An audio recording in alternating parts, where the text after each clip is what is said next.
அவ்வளோ செம்மண்ணு தான், வேற லெவல் மண்ணு. கரண்ட் இல்ல கரண்ட் இல்லைன்னா தயார் போறது கொஞ்சம் கொஞ்சமா இடிஞ்சிட்டே தான் இருக்கு. இதுல போடாம பார்த்து போனோம்.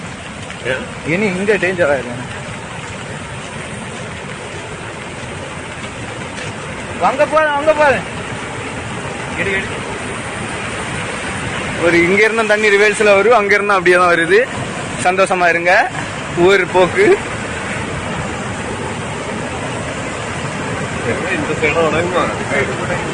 எனக்கு இரு பாருங்க, 2 இங்க போஸ்ட்ல உள்ள அடகு வேற லெவல். வாங்க இனி பேர் இனி இருந்தா உயிருக்கு அபராதம்.